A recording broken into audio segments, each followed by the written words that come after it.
So this is Wave XLR Pro from Elgato. And if you're a dual PC setup streamer or a podcaster or someone that's just super into audio configuration, I think you're really going to like what this thing has to offer. I've legitimately wanted something like this for years. So if you couldn't tell by now, yeah, I'm pretty excited by this thing. It's just incredibly easy to use and it's super powerful. So I figured I'd take you through what Wave XLR Pro has to offer, and then I'll bring you over to my setup. That's my gaming PC and that's my streaming PC. And I'll show you how I actually use it over there. But first we have to talk about what Wave XLR Pro is, because you might be sitting there scratching your head thinking, well, how is this gonna help solve my audio workflow? I don't see any knobs, I don't see any dials. All I see are inputs and outputs. And trust me, I don't blame you. Well, simply by itself, when you take this out of the box for the first time, you can't necessarily call it a mixer. That is until you take it into Wavelength 3.0 and do all your configuration there. And then your mix routing, output assignments, and DSP effects are stored on device, which is pretty sweet, right? So you can create up to 5 hardware-based mixes. And most importantly, I would say, is the fact that all of the audio processing is actually handled on Wave XLR Pro. So this means zero latency monitoring and routing, which is huge. As for the physical design, the reason why there are no faders or dials is because the thought process here is you're gonna plug in your inputs and your outputs into Wave XLR Pro, and then you're just gonna take it and set it aside either into like the corner of your desk or even get crafty and hide it somewhere so that you can have a nice clean setup. I actually designed this little mag plate here to attach it to my standing desk leg, but I'll talk about that more later. So then how do you interact with your mixes? Well, that's where Stream Deck Plus comes in. So you're able to assign your individual channel level volumes to these dials here, so you have on-the-fly adjustments. I'm using Stream Deck Plus XL in my setup, and having these 2 extra dials lets me add all of my channels on one page, so it's super convenient having them all in one place. But if you don't have Stream Deck Plus and you have a standard Stream Deck, you can assign similar adjustments with this button style. By the way, if you're curious about how to set up buttons like this, I made a short form tutorial and I linked it in the description down below. And don't get me wrong, if you don't have a Stream Deck, you can still totally adjust the channel volumes inside of Wavelink itself. But I'm assuming if you're watching this video, you probably already have a Stream Deck of some sort laying on your desk. But anyways, going with this form factor can essentially replace your old Go XLR if you're still running one and free up so much space on your desk. All right, so hopefully that quick breakdown made sense. Now let's check out the IO that we have going on the back here. And we got a bit to cover. So we're gonna go from right to left. So starting off, we have 2 studio grade XLR preamps with gain up to 80 decibels. So yeah, you could totally use an SM7B without the need for a cloud lifter. But if you decide to use a cloud lifter, there is an option in Wavelink for inline boost compatibility. They can both also deliver 48 volts phantom power. So if you're running a condenser mic like this Lewitt LCT 440 Pure, then there's no concerns there either. So since we have 2 XLR inputs, let's say you want to have a guest on your stream one day and you want to give them their own XLR mic. Well, you can just plug it into the back of Wave XLR Pro, and then inside of Wavelink, you'll see that there are 2 separate XLR channels. And of course, you can go in and apply different effects to each channel. Now, something really cool is each XLR input has its own dedicated Wave FX chip. So we have 2 Wave FX processors inside of here. For those that aren't familiar with Wave FX, it's a new processor that Elgato developed in partnership with Lewitt Audio. And it basically allows for audio processing to be done on the device itself. And this includes a few things like ClipGuard 2.0, so you never have to worry about clipping.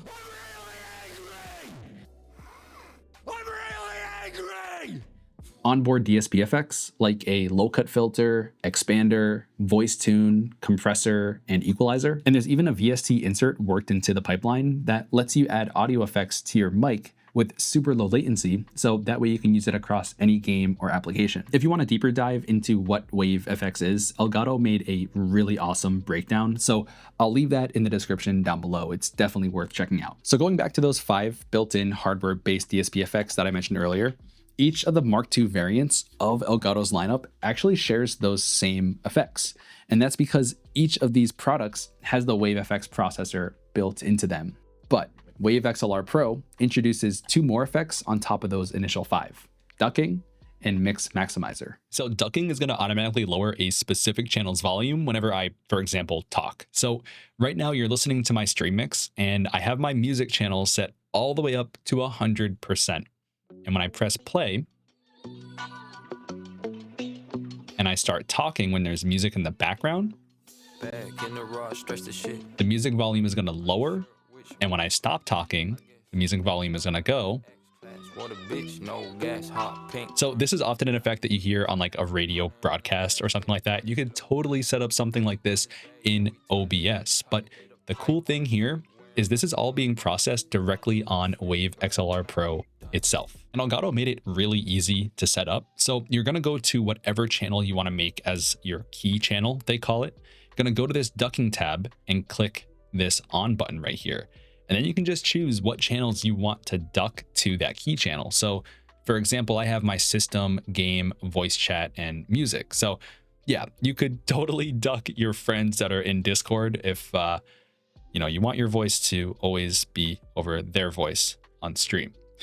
Then in the wavelength routing table, you'll see these little icons here. And if you hover over them, they tell you what they duck against. And you can change your ducking settings by going into your general settings. And there's this ducking tab over here. And you can change your ducking sensitivity, duck amount, and ducking speed between low, medium, and high. And then there's a mix maximizer. So this is pretty much like a automatic limiter and makeup gain in one dial so that you have louder, punchier streams without clipping. And this is also super easy to apply. So you're just going to go to whatever mix you want to apply the maximizer.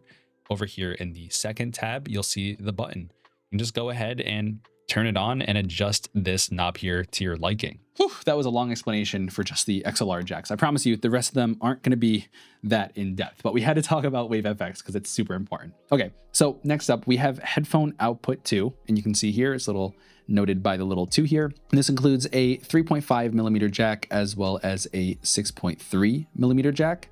And if we look on the front, you'll see this is headphone output 1, and that's accompanied by those same exact jacks. Both of these headphone outputs can drive headphones up to 600 ohms, and each pair is treated as its own output, so you can choose to run a different mix out of each one. A perfect use case for this would be if you're running a podcast and maybe your co-host wants to have different levels in their headphones compared to what you have in yours. You can easily set this up in Wavelink. All right, next up, we have a pair of 3.5 millimeter line in and line out jacks that can be set to your heart's content. So that line in jack is going to be treated as its own channel inside of Wavelink, and of course line out can be set to output any of your mixes. And lastly, we have 2 USB-C ports, one for host and one for aux. Both of these USB-C ports carry audio in and out of the device, and they can both power Wave XLR Pro, which is super important, and you'll see why that is in a second. So depending on your setup, you could plug your streaming PC into host and then your gaming PC or even a PS5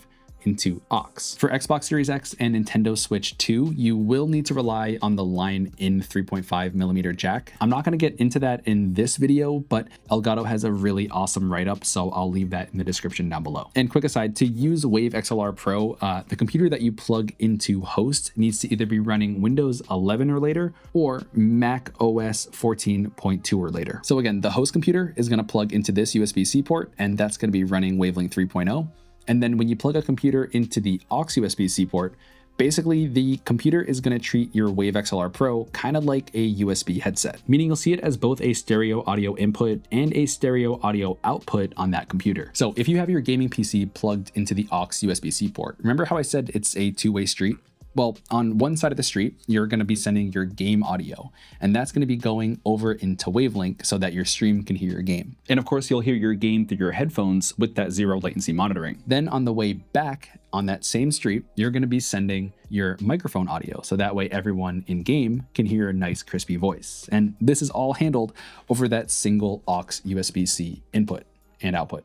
And if you remember, I also mentioned that both USB-C ports can power Wave XLR Pro. So this comes in handy in those situations where you don't feel like streaming, but you still want to game and use your nice mic on your gaming PC. So you don't have to turn your streaming PC on. All you have to do is turn your gaming PC on and your mic is going to flow through just as it normally would. This is what Elgato calls standalone mode. And in addition to your mic coming through, this is also going to include those pre-configured DSP effects in addition to your routing options that you configured in Wavelink originally. Quick note though, you're not going to have access to your VST effects like voice focus, for example, because that would require the host computer to still be on to actually do that processing. I was also curious to see what would happen if I plugged my Wave XLR Pro into my PS5 and it immediately recognized it. So you can totally use your mic in game thanks to standalone mode. Unfortunately, the same can't be said about the Xbox Series X. I was really surprised to learn that there isn't actually USB headset functionality built in, but maybe that's going to change with Project Helix. Okay, let's take you over to my setup now to show you how I actually use it. Now, I know I gave the example this entire video of having your streaming PC being plugged into host and your gaming PC being plugged into aux,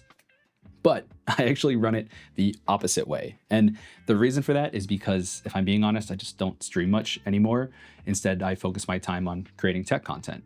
So my gaming PC, which is this one over here, that's on pretty much 24/7 because that's also my editing PC and that's where my instance of Wavelink lives. So I have my gaming PC being plugged into host and then my streaming PC is plugged into aux. So when I do have time to go live, I can just turn my streaming PC on and hit the go live button. And for those that are wondering, this is a 49-inch super ultra wide monitor. Normally it's 240 hertz when you're playing in full screen mode connected to one PC, but I have it in picture by picture mode. So each display is 120 hertz. I have my gaming PC over here and my streaming PC over here. It's so nice. So I'm only using 3 ports on the back of Wave XLR Pro. That's the 2 USB-C ports and then the XLR jack. And then on the bottom is that mag plate that I designed and 3D printed.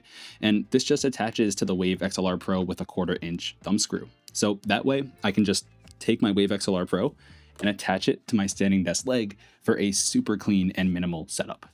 I'll put this model up on MakerWorld, so if you have a 3D printer, you can just download it and print it yourself, but you will need 2 magnets and a 1/4-inch thumb screw, so if you don't feel like buying those parts for this one project, or if you don't have a 3D printer, I'm also going to put this up on my Etsy, so you can just buy the kit, slap it on your Wave XLR Pro, and call it a day. As far as my Wavelink configuration goes, honestly, it's really straightforward, but I'm going to walk you through it really quickly so you can kind of get a gist of how this all comes together. So when you first plug in your Wave XLR Pro, you're going to see these 4 channels here, and you can go in and remove the channels if you're not going to be actively using them. So like I don't have another mic connected, so I'm going to remove that channel, and let's also remove line in. And you can also rename channels too. So USB aux, because I have that connected to my streaming PC, I'm just going to rename that Stream PC.